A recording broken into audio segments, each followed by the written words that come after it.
In this video, you will learn what are various ways to troubleshoot your Netgear Range Extender device EX2800 in case if you are unable to connect to your PlayStation or faces an error, or maybe a weak signals.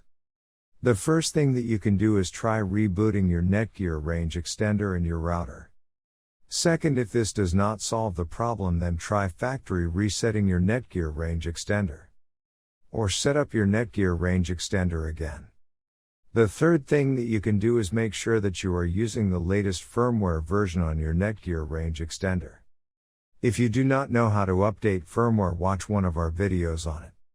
In case if you are still facing any issue with your Netgear Range Extender device, get in touch with our Netgear Range Extender experts for instant solutions. Thanks for watching our video, and do not forget to like, share, and comment on the video, so that you never miss any video from our channel.